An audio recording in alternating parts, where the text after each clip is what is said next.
years ago, people from all around the world started doing good deeds every Friday and sending proof of their deeds to each other. And we're not talking just a few people. We're talking thousands of people. They call themselves the Karma Army. But none of this would have been possible except for this random classified ad placed by our guest today, Danny Wallace. Danny, tell us what this ad said. It just said, join me. Send one passport-sized photo to, and then my address, and that was it. And you took it out in what, a newspaper or Yeah, something? a little local newspaper in London. I just phoned up and Didn't placed say it. what they were joining, anything, just join me. No, it didn't say anything. It just said, join me. Okay, and why did you do this? I was very bored. Essentially, I get bored very, very easily. And there was a very boring day for me a couple of years ago. And most of my family are Swiss. It's just me and my dad that aren't. And it's only when I go over to Switzerland that I can kind of catch up on all the gossip and the goings-on. And it was at the funeral of a great uncle of mine that I started hearing all these weird stories about him. And they were telling me he was a bit of a clown, a bit of a ladies' man, a bit of an adventurer, stuff like that. And then this one story came out of nowhere, which was just that in the 1940s, he'd grown quite disillusioned with the small-town way of life.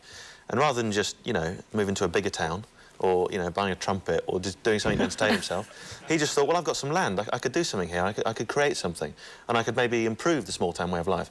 So he thought what he'd do is invite lots of people to come and live on that land with him, and then work together and play it together and just have fun, and, you know... he wanted kind of a commune thing. A kind of a commune, yeah, essentially. And he wanted about 100 people to join him, and he managed to get about 3 to agree, which, you know, was less a commune, more a sort of dinner party. And that was kind of going around in my head, and I was thinking, well, why didn't people join him, and how did he feel when no one joined him, and what would he have done if they had joined him, and would people join me?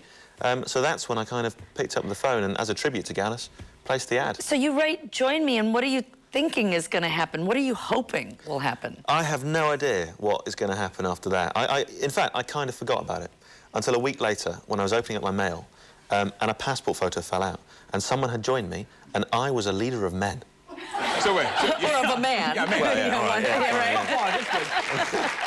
All right, so who is joinee number 1? Joinee number 1, the first fella who joined me, his name was Jonesy, Chris Jones.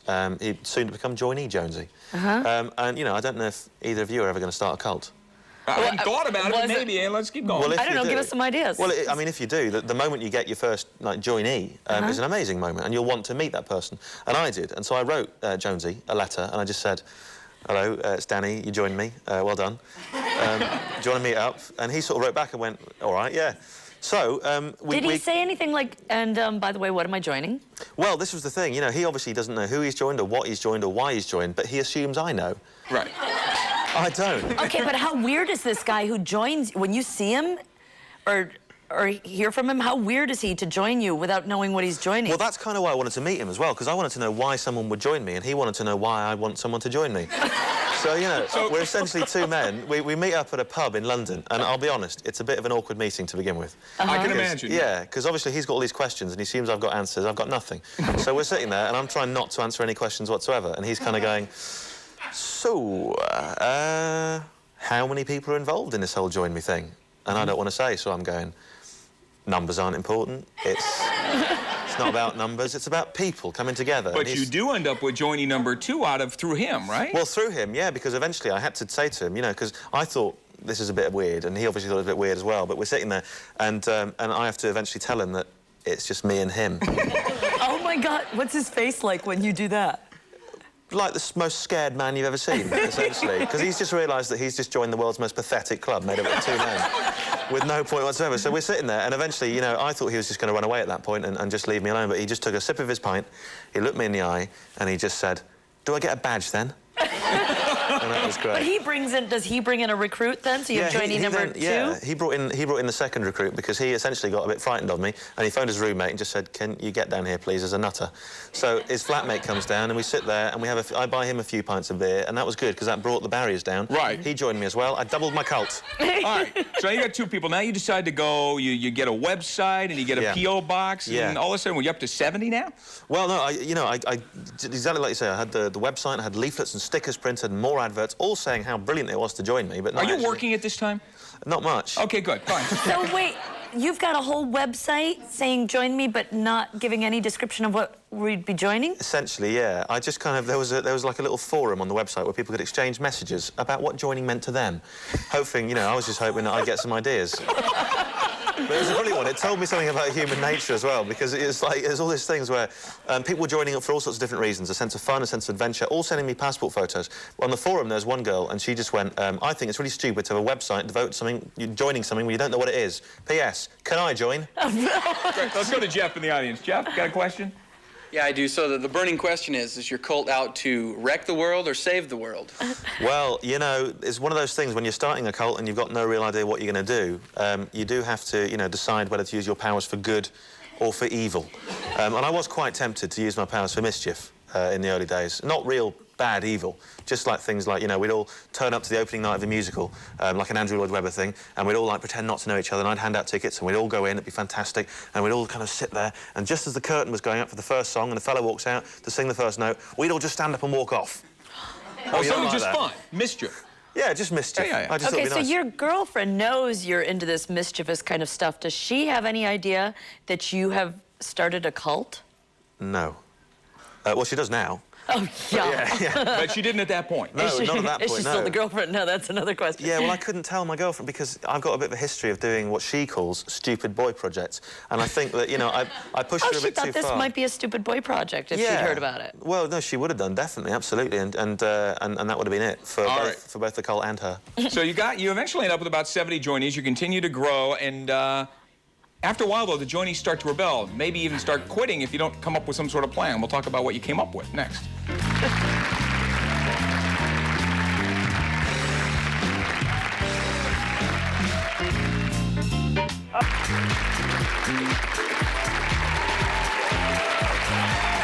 Danny Wallace was bored, wasn't really working, decided to put an ad in the paper and start sort of a cult. He said, join me, didn't know what people were joining. People who joined didn't know what they were joining. He didn't know what he wanted to do with the people that did join. And then he started meeting these joinees, and everybody's wondering, what have I joined? And it's weird, we don't even know what they did join yet, but we've got people in our audience who are already, is it Jim?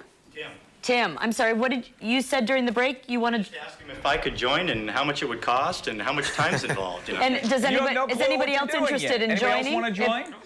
I've not had a clue all my life, so why start asking questions? We just got an audience. We just got 4 or 5 hands up saying they join, and at this point they don't know what you're doing They yet. don't even know, exactly. And luckily, now I do know. So you're in safe hands. All I need is a passport photo and your credit card details.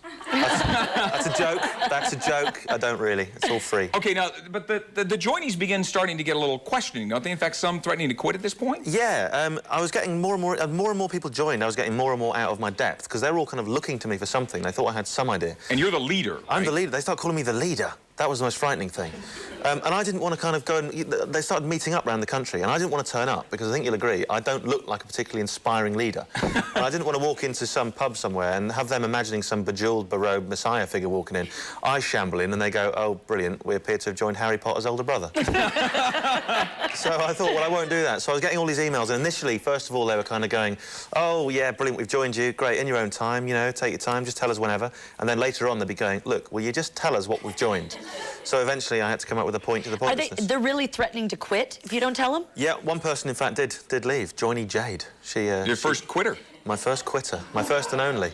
And so Only one quitter. Yeah, absolutely. but some of them actually stayed on even though you didn't have a plan yet? Yeah, and I had to come up with one. I realised very quickly that I had to move swiftly to come up with a point to the pointlessness, essentially. So what was the point to the pointlessness? Well, I decided to use my powers for good. And didn't you go back to...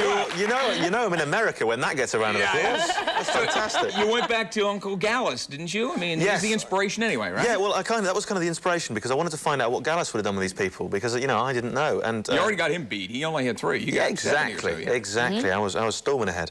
But I got my mum to translate a few of his letters, and most of it was just kind of, I couldn't really use. It was all just useless farming advice and things like that. I didn't think you could found a cult on that.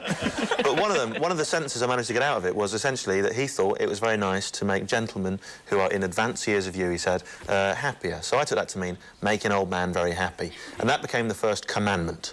So you send out to the joinees, make an old man happy? Yeah, 5 or 6 joinees were meeting up in London, and I you know, again, I didn't really want to go and meet up with them and disappoint them, so I sent them a package, and on it was a dictaphone with me talking like an amazing leader, and a disposable camera, and I just said on this tape, joinees, it is I, the leader. And the saddest thing was, when I was recording it, I started pointing and things like that. This is pathetic. So what's the camera? What's that for? Is that proof? The camera, I wanted them to take a picture and send it to me, because I couldn't be there, so I hoped them, you know, that if they took it, it would just show me what had happened. And Like they a went, picture of the old man or yeah, whatever? yeah. Okay. And they went Okay, all so the around commandment London. is make an old man happy. So Yeah. what happens? They essentially ran around London making old men happy against their will.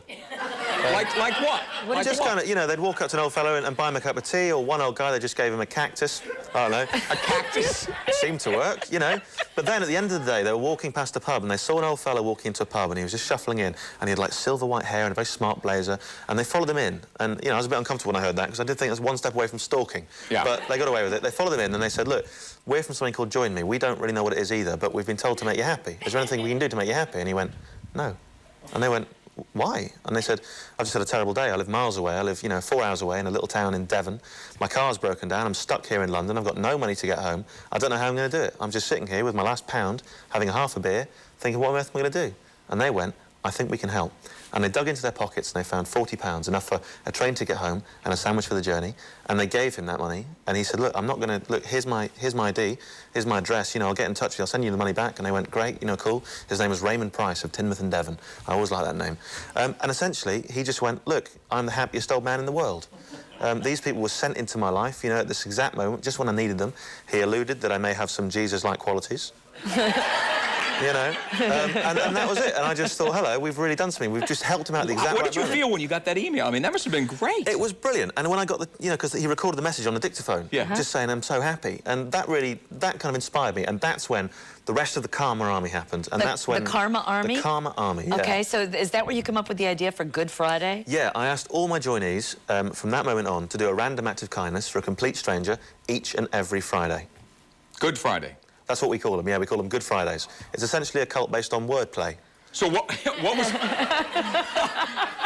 What was the response? That's where Jim Jones went wrong. Yeah. What was the response? It was great. It was overwhelming. People instantly, all around the country, started doing these good deeds on Friday and sending me emails and letters and photos of them doing it. Started off quite small. You know, they would do things like they just smile a bit more or open a door for someone or carry someone shopping.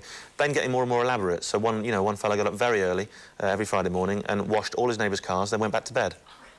Wow. Yeah. And Gene has a question. Go ahead, Gene. So, is there a franchise cost to start one on this side of the ocean? No, absolutely not. You can just start that for free. All you do is place a little small ad, just saying, join me, and that's it. You'll be a cult leader. So nobody had to pay any money. They just had to have a passport photo. Yep, just a passport photo, and then they send it to me. You should see my flat. It's just a mess. All right, and your Seriously? girlfriend still isn't completely, at this point, up to speed on what's going on yet. You could say not completely up to speed. You could say still, you know, doesn't know a thing about it.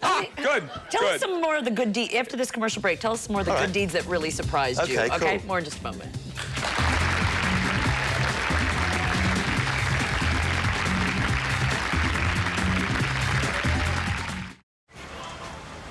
Hello there, my name's Danny.